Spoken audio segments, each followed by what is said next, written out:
ঢাকায় ইসকনের বহিষ্কৃত নেতা চিন্ময় গ্রেপ্তারের পর উত্তপ্ত হয়ে ওঠে ঢাকা-দিল্লি সম্পর্ক। বাংলাদেশে হিন্দু নির্যাতন হচ্ছে এমন গুজব ছড়িয়ে দেশটির উগ্রবাদীরা কলকাতা ও আগরতলায় বাংলাদেশের উপ হাই কমিশনারের কার্যালয়ে হামলা ও ভাঙচুর চালায়। দুই দেশের এমন উত্তেজনার মধ্যেই ভারতে নিযুক্ত বাংলাদেশি ওই দুই কূটনীতিককে ঢাকায় জরুরি তলব করা হয়েছে। বিস্তারিত মোহাম্মদ সোহাগ বিশ্বাসের রিপোর্টে।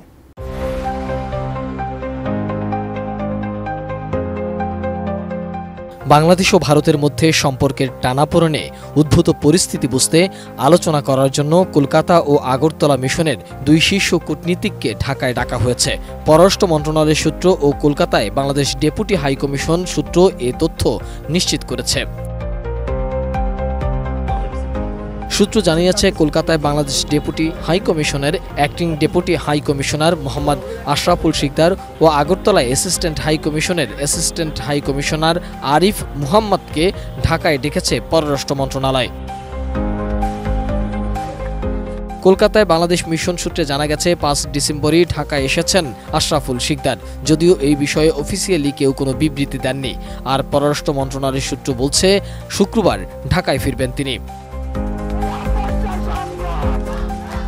গত 5 আগস্ট ছাত্র জনতার অভ্যুত্থানে শেখ হাসিনা সরকারের পতনের পর দেশে কিছু রাজনৈতিক সহিংসতার ঘটনা ঘটে।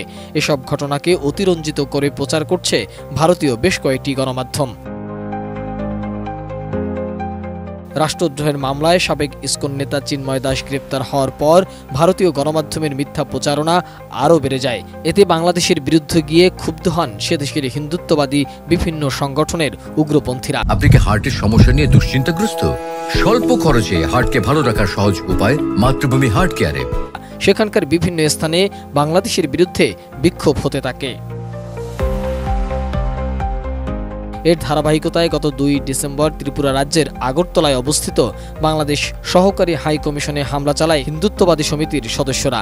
এক পর্যায়ে বিক্ষোভকারীরা সহকারী হাই কমিশনের ভিতরে হামলা করে এবং বাংলাদেশের জাতীয় পতাকা নামিয়ে ফেলে এবং ছিঁড়ে ফেলে অবমাননা করে।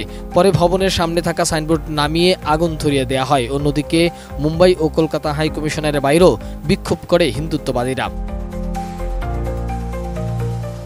আগরতলার ঘটনায় বাংলাদেশ ক্ষুব্ধ প্রতিক্রিয়া জানায় এবং পুঙ্খানুপুঙ্খ তদন্তের মাধ্যমে দোষীদের বিচারের দাবি তোলে। পাশাপাশি ঢাকায় ভারতের হাইকমিশনার প্রণয় ভার্মাকে পররাষ্ট্র মন্ত্রণালয়ে তলব করা হয়। যদিও ভারত সরকার ঘটনাটি নিয়ে দুঃখ প্রকাশ করেছে।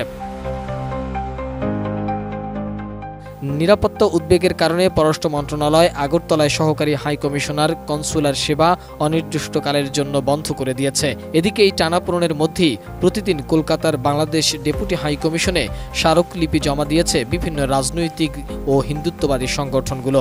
আগরতলার ঘটনার পর পুলিশের তরফ থেকে আরও নিরাপত্তা বাড়ানো হয়েছে কলকাতা মিশনে। মোহাম্মদ সোহাগ বিশ্বাস, এটিএন নিউজ, ঢাকা।